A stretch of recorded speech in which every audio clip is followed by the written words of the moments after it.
Paz do Senhor, irmãos. Amém? Glórias a Deus. Quem está feliz com Jesus aí, dá um glória a Deus. Amém.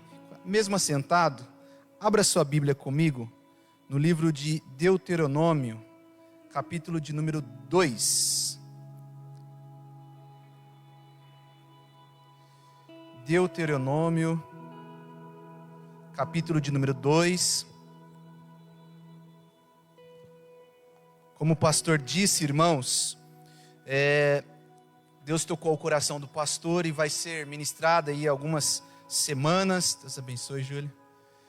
Algumas semanas, né? Temas aqui sobre a série Não Há Problemas que Dure para Sempre, né? Pense aí em um problema. Pensou? Deus pode resolver.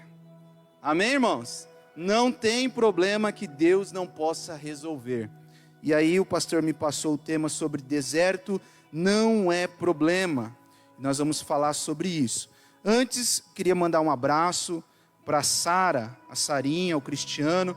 Eles estão lá na Itália e ela mandou aqui dizendo que ela sempre acompanha os nossos cultos e eles estão sendo abençoados. Então, mandar um abraço para ela. É a irmã do Lucas, a filha da Rosa. Estão lá há alguns anos e têm sido abençoados por essa ferramenta que Deus nos deu neste tempo de pandemia. Queridos, Deuteronômio capítulo 2, verso 7, quem achou, diga amém. Diz assim: pois o Senhor, seu Deus, os abençoou em tudo o que vocês fizeram. Ele sabe que vocês estão andando por este grande deserto. Durante 40 anos, o Senhor, seu Deus, esteve com vocês.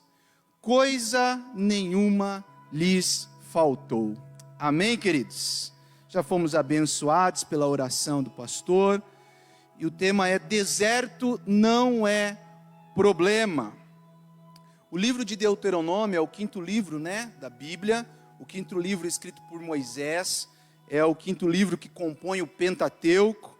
É um livro que a sua tradução na Septuaginta, tradução grega, significa lei repetida. É como se fosse um resumo dos outros livros. É um resumo mais condensado para o povo. As palavras de Deuteronômio dirigem-se a todos os membros da congregação. Então, se você for ver, estudar e ler Deuteronômio, você vai ver que é um condensado de tudo que Deus já tinha falado por intermédio de Moisés nos outros livros anteriores. Mas o texto que nós lemos agora é um texto que fala sobre a peregrinação do povo de Israel, povo hebreu, né, sobre o deserto, sobre o grande deserto, e o quanto Deus os abençoou neste período e nesta jornada. Deserto, irmão, toda vez que a gente fala deserto, nós vamos pensar em um lugar semiárido, com climas quentes durante o dia, que pode chegar aí a casa de 50 graus, e durante a noite o clima fica abaixo de zero. Então é um lugar inóspito, um lugar onde não há vegetação, pouca vegetação vai ter num deserto, quase nada de água vai existir no deserto, e é um lugar onde não tem grande concentração de população. Deserto é um lugar desabitado, né? Desprovido de água e de chuva. Tem desertos que fica sem ter chuva por longos períodos de tempo.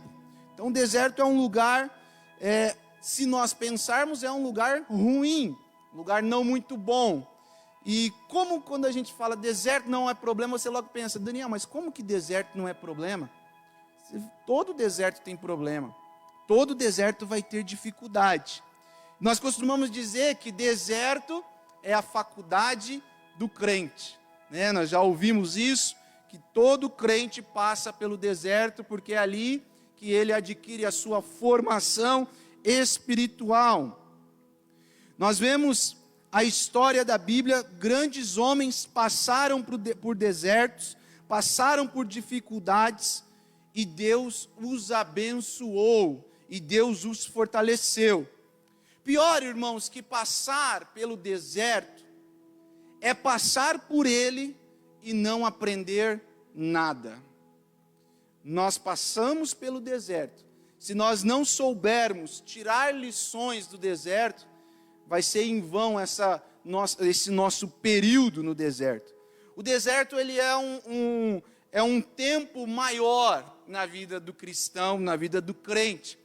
Enquanto a tempestade é um momento curto, de duração curta, o deserto, ele sempre traz períodos mais longos na vida do cristão, do crente, no lado espiritual. Sempre é uma dificuldade mais prolongada, sempre é uma situação mais prolongada, porque é um deserto. O deserto, ele faz isso.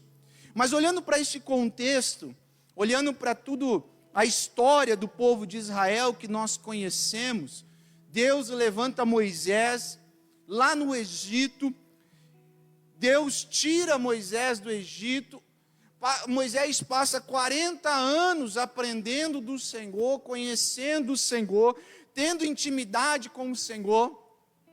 Depois Moisés volta para o Egito, tira o povo do Senhor, porque Deus tinha dito a Moisés: olha, eu quero que você guie este povo para a terra que eu jurei aos seus antepassados, aos meus servos. Moisés volta, pega o povo, nós conhecemos a história, todos aqueles milagres, todas aquelas maravilhas, toda a manifestação de Deus, a mão forte do Senhor, Deus se mostrando, tira este povo e agora os conduz à terra prometida. Mas nesse intermédio acontecem vários fatores. O povo se rebela contra o Senhor, o povo começa a murmurar contra o Senhor. Olha só, irmãos, do Egito até Canaã, estima-se que é mais ou menos 847 quilômetros. Isso, se nós colocarmos uma caravana que andasse, 35 quilômetros por dia, ou 30 quilômetros que seja, daqui em Marialva, vamos colocar assim, esta viagem duraria 30 dias. Era uma viagem curta, Tem alguns outros comentaristas que falam em 40 dias. Mas olha só, este povo passou 40 anos no deserto. Por quê? Porque não aprendeu a tirar lições do deserto. Porque não soube aproveitar o tempo que esteve passando no deserto. Eles murmuraram, eles não acreditaram na palavra do Senhor quando Caleb e Josué voltaram da terra e contaram das maravilhas.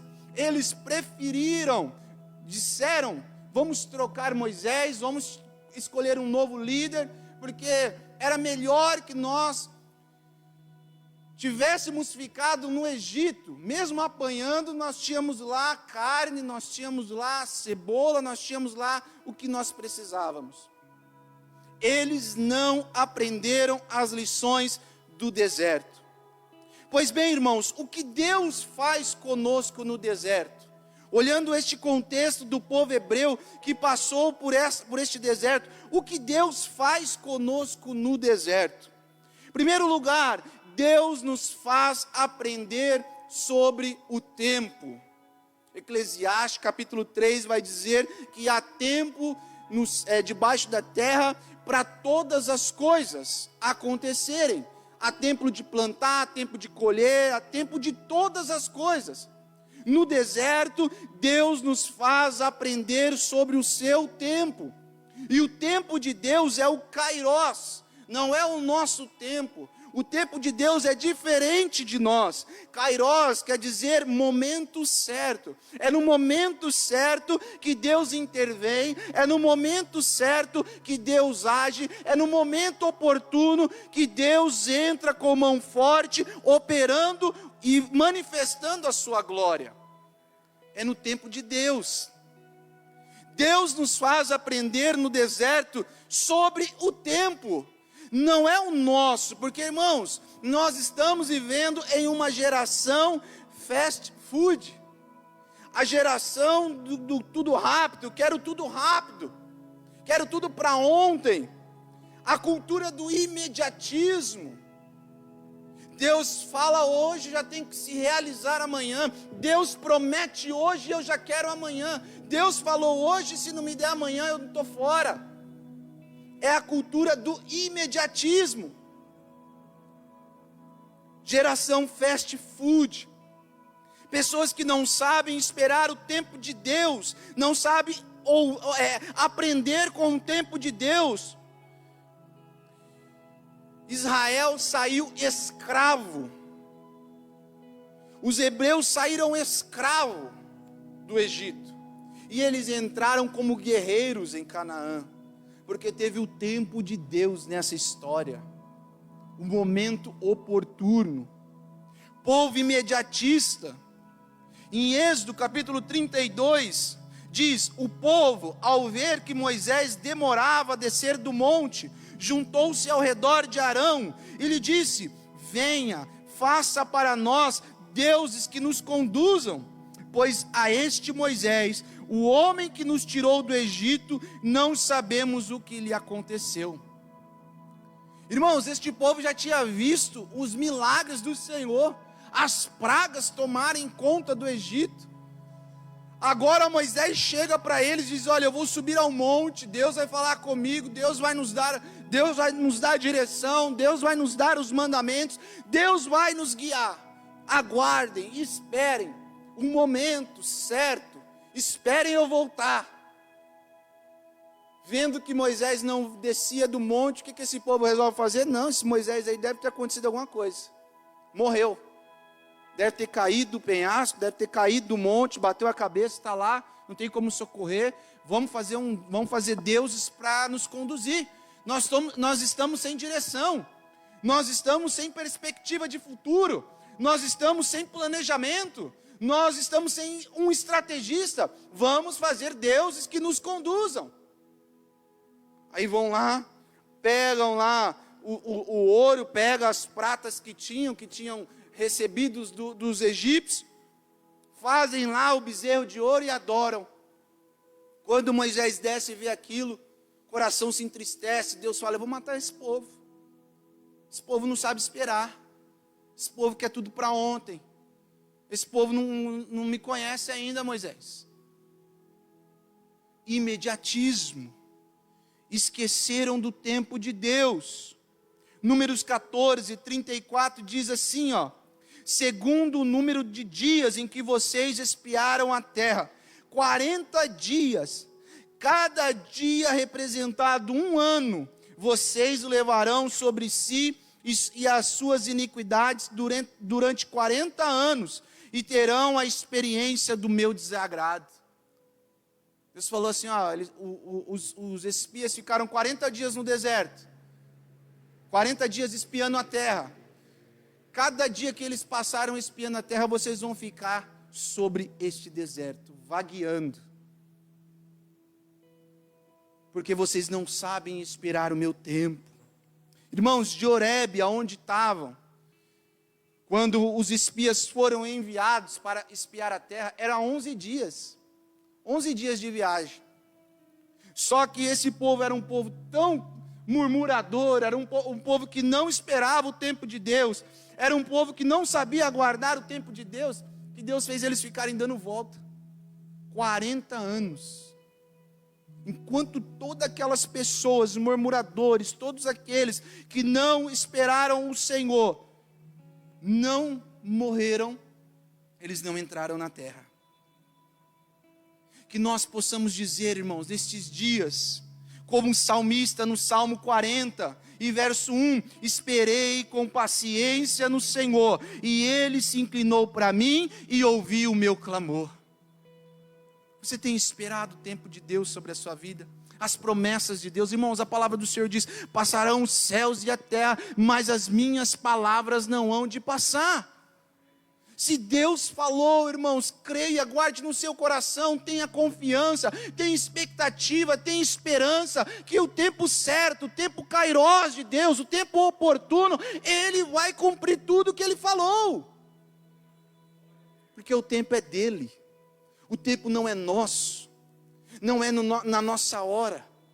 Como eu disse, o povo saiu, um povo escravo, mas entrou um povo guerreiro, um povo temido dentro de Canaã, porque Deus tem o tempo dele de trabalhar nas nossas vidas. O deserto, irmãos, nas nossas vidas, é para nos ensinar que o tempo é de Deus. Temos que clamar, temos que orar, temos que buscar, temos que pedir, temos que suplicar ao Senhor, mas sempre dizendo: Senhor, cumpra em nós a tua vontade. O querer é seu, o tempo é seu, a vontade é sua. Ó Senhor, faça o teu querer. Nós vivemos, irmãos, nesta geração do fast food. Para todas as áreas da vida, nós vemos o imediatismo. Com as redes sociais, isso se intensificou, isso se potencializou.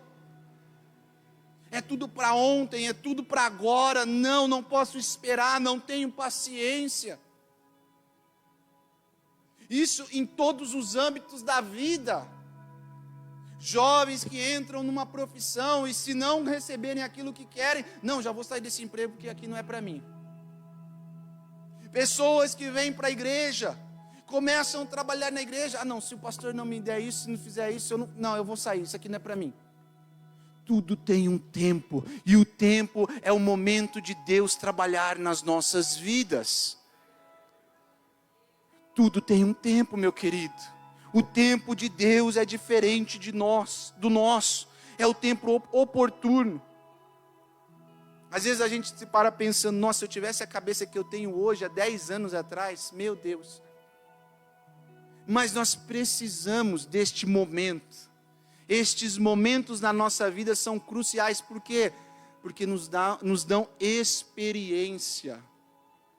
Nos dão uma palavra que quando eu tinha 22 anos eu ouvi de uma pessoa e eu não gostei. Eu fiquei chateado com aquela pessoa. Hoje, eu olho e falo: ela estava certa. Uma palavra que muitas pessoas, mesmo com idades mais avançadas, ainda não adquiriram, chamado maturidade. Porque souberam esperar o tempo de Deus, o momento de Deus. Então, a primeira coisa que Deus faz conosco no deserto é aprender sobre o tempo, que o tempo é dele, a hora é dele, o momento é dele, é ele que faz, é ele que age. Não adianta a gente querer passar, né, a carroça na frente dos bois. O tempo é de Deus. Segundo lugar, irmãos, que Deus faz conosco no deserto, Ele nos faz tirar as muletas.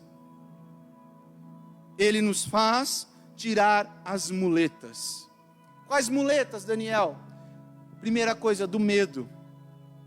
Lá em Números 14:7, nós vamos ver, quando você lê o capítulo 14 de Números, você vai ver Moisés falando discorrendo sobre o período em que os espias voltaram, sobre o testemunho de Caleb e de Josué sobre a terra para a congregação.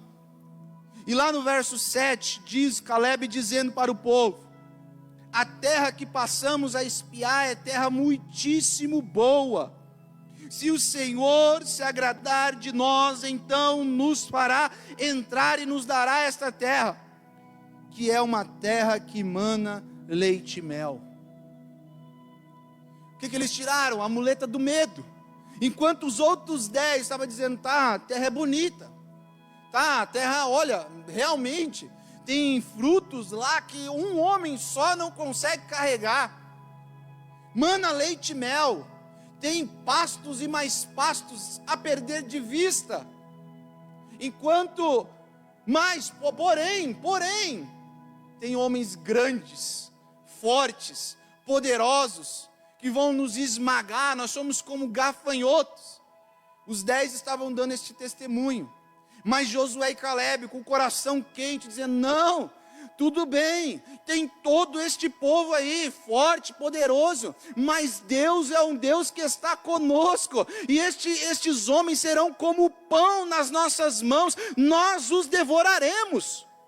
Vamos avançar, vamos seguir, vamos entrar na terra, porque Deus nos prometeu.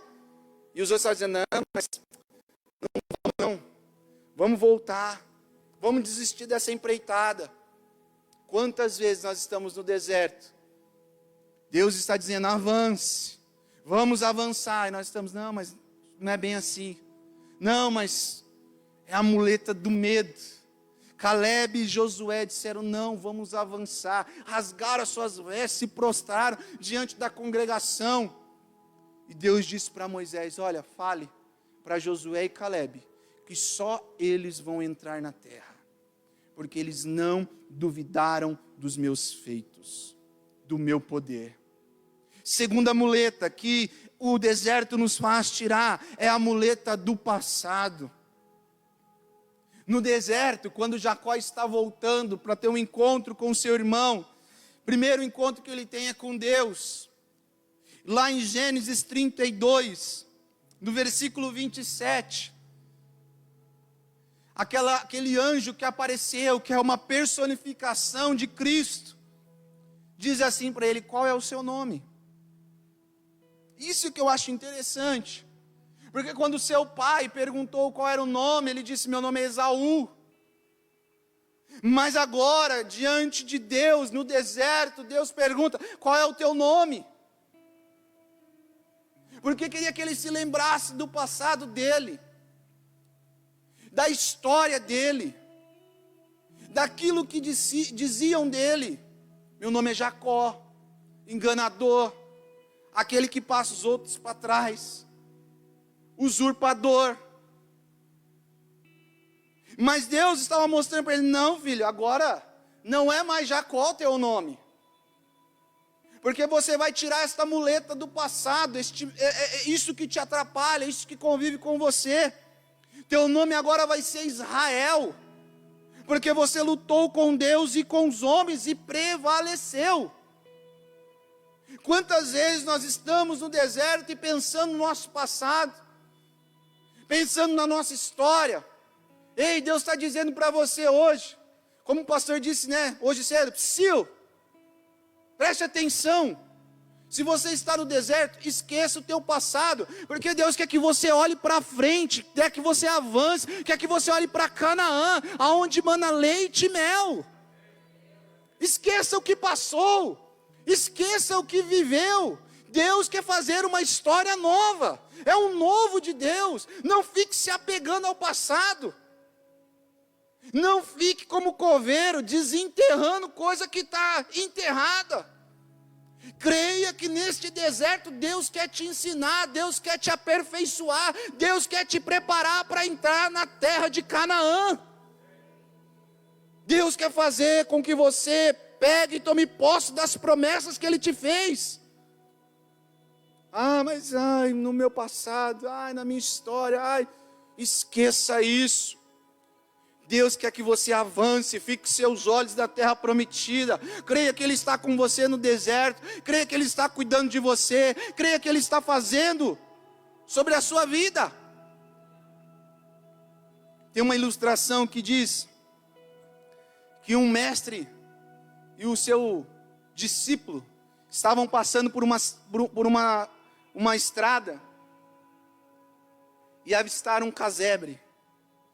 E foram naquele casebre pedir estadia para passar a noite, para continuar a viagem. Chegaram lá, viram uma mulher, um homem, uma criança, um casebre, uma casa bem humilde, bem feia, caindo aos pedaços. Aquelas pessoas ali. E aí ficaram, pediram, passaram a noite. E na conversa à noite, o mestre perguntou para o dono da casa, com o que você sobrevive? E aí aquele homem falou assim, a gente sobrevive com uma vaquinha que a gente tem. Todo dia eu vou lá, tiro leite, vou até a cidade, vendo leite, compro o que eu preciso e volto, e todo dia é assim. Tá bom. De manhã, saindo da casa, andaram um pouquinho, o mestre olhou para o discípulo e disse: vai lá, pega aquela vaca e empurra no penhasco. O discípulo olhou para o mestre e falou: mestre, nós vamos tirar o único meio de sobrevivência dessa família. Não discuta, faça o que eu estou mandando. Quem é o mestre aqui sou eu. Ele foi contrariado, com seu coração triste, pegou a vaquinha e despachou ela. E foi embora.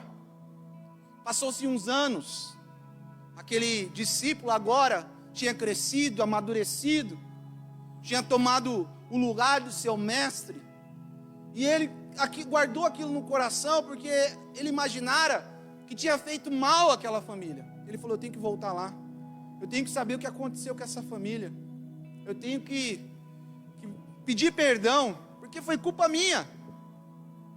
Aí ele vai. Quando ele está no caminho, na estrada, ele já começa a ver uma coisa diferente. Várias árvores plantadas na beira da estrada, uma cerca bonita, pastos, cabeças de gado. Olha, não tem mais o casebre, agora é uma casa de alvenaria bonita. Ele já começa, o coração começa a entristecer. Fala: meu Deus, aquela família perdeu a vaquinha, teve que vender a sua terra, teve que sair.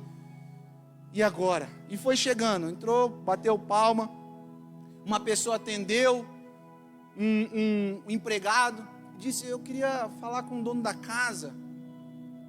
Ah, tá, pode entrar, vou anunciar você. Chegou lá, sentou, falou: olha, há uns anos atrás eu vim aqui com o meu mestre, e tinha um casebre aqui, e tinha uma vaquinha,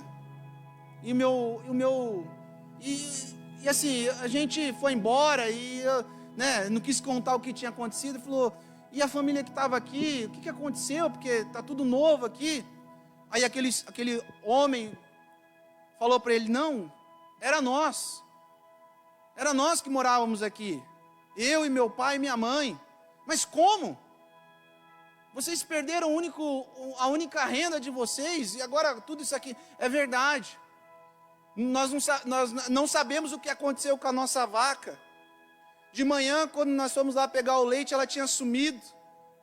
E aí eu falei com o pai falou: a gente tem que procurar fazer outra coisa. Vamos começar a cuidar desse terreno, vamos plantar coisa, vamos mudar. E aí começamos a plantar, começamos a colher, foi crescendo, a gente foi arrumando, o pai foi adquirindo cabeça de gado, e aí cresceu, e hoje a gente modificou tudo, temos empresa, tal. E aí aquele homem ficou pensativo, agradeceu, foi embora. E aí ele se lembrou do mestre, porque aquela vaca era a muleta daqueles homens. Eles não progrediam porque tinha uma muleta a se apoiar. Estava bom daquele jeito, estava acostumado, estava tudo daquele jeito. Então tá bom assim, vamos levando. Mas quando se viram sem a muleta, tiveram que se modificar, tiveram que procurar outra coisa. Assim é na nossa vida, irmãos. Na nossa vida é a mesma coisa. Às vezes nós temos uma muleta que nós estamos apoiados, e nós já estamos tão apoiados que a muleta já se acostumou com a gente já se acostumou com a muleta. E muitas vezes nós não progredimos, nós não avançamos, porque nós não largamos a muleta, porque nós não tiramos aquilo que está nos atrapalhando de avançar. O que está te atrapalhando de avançar? Na obra, na tua vida. Às vezes a pessoa está, eu sempre falo, né? Ai, Senhor, me dá um carro, mas não tirou a carteira de motorista. Ai, Senhor, me dá isso. Ai, Senhor, eu quero isso, mas não foi buscar, não correu atrás, né? Na nossa vida é assim, irmãos. Temos que tirar as muletas que nos atrapalham. Aquele povo estava no deserto e já tinha se acostumado com o calor, já tinha se acostumado com o frio, já tinha se acostumado com a areia, já tinha se acostumado com o vento, já tinha se acostumado com tudo. Desmonta a barraca, levanta a barraca, avança, desmonta a barraca, anda, rodeia. Estava bom. Mas o deserto é um lugar para mostrar que nós precisamos tirar as muletas, aquilo que está nos impedindo de avançar. E aí nós olhamos para o contexto atual que nós estamos vivendo, este contexto de deserto que nós estamos passando. Quantas pessoas tiraram a sua muleta? Quantas pessoas, irmãos, estão avançando, e você fala, mas um período desse, mas estão avançando, por quê? Criaram novas estratégias, tiveram ideias criativas, avançaram, não desistiram. Porque o deserto faz com que nós se movamos. Toda crise é um momento, todo deserto, toda tempestade, é um momento da gente virar a chave que está nos atrapalhando. Não é o momento de ficar olhando, ai meu Deus, e agora eu vou morrer? Ai meu Deus, agora eu não consigo. Ai meu Deus, ai pastor, ai irmão, ai fulano. É momento de largarmos e avançarmos com ideias novas, com a cabeça olhando para a terra prometida, dizendo, Senhor, não está dando certo aqui, eu vou largar e vou avançar. É jogar as muletas. Jogue as muletas. Quais são as muletas que estão te atrapalhando? Quais são? De avançar no ministério, de avançar na sua vida profissional, de avançar na sua vida familiar, no seu casamento. Está tão acostumado que às vezes você está ali apoiado na muleta e as coisas não mudam. E aí ao invés de não mudar, você fica, ai meu Deus, nada muda na minha vida. Nada acontece de diferente. Olha a vida do ciclano, olha a vida do beltrano, olha isso, olha aquilo. Ai Deus. É hora de avançarmos, irmãos. Nós temos dito aqui em quase todas as pregações, este é o momento de avançarmos. É o momento da igreja. Grandes avivamentos surgiram através das crises. É hora de mostrarmos a nossa fé, em quem nós cremos, a quem nós servimos. Esta é a nossa hora. Jogue fora as suas muletas. Por último, para nós encerrarmos, no deserto, Deus nos faz ver a sua glória. Amém por isso? No deserto, Deus nos faz ver a sua glória. No deserto, o povo viu o mar se abrir. No deserto, o povo viu as águas de Mara, que era amarga, que não era potável, se tornar potável. No deserto, o povo viu o maná cair do céu. E quando estavam fadigados do maná, Deus mandou carne. No deserto, Deus matou a sede deles com a água da rocha. No deserto, Deus cuidava deles durante o dia com a nuvem, deixando com que eles não tivessem insolação. E à noite, Deus cuidava deles com a coluna de fogo, para que não tivesse hipotermia. É a glória de Deus. No deserto, Deus os livrou dos amalequitas, os inimigos. Deus cuidou deste povo. No deserto, Moisés viu a sarça, teve encontro com Deus, viu a manifestação do Senhor. No deserto, os mandamentos foram estabelecidos. Deserto é momento de vermos a glória de Deus sobre a nossa vida. Deserto é o momento de vermos a manifestação de Deus. Deserto é o momento de ouvirmos do Senhor: olha, tira a sandália dos teus pés, porque o lugar que você está pisando é terra santa. Deserto é o momento de nós se achegarmos ao Senhor. Deserto é momento de nós dependermos do Senhor. Deserto é momento de vermos a soberania do Senhor sobre tudo. Irmãos, olha para o nosso contexto. Quantas pessoas que achavam que era alguma coisa, que tinha alguma coisa, que podia alguma coisa, se viram debilitadas diante de um vírus que nós nem conseguimos enxergar. Porque no deserto é a glória de Deus que prevalece, não é a glória do homem.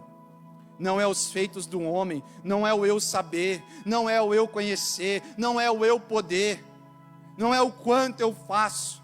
mas é quem Deus é, o que Deus faz, o que Deus pode. É no deserto que nós vemos a manifestação do Senhor. Tem pessoas que estão no deserto, mas ainda não viram a glória do Senhor.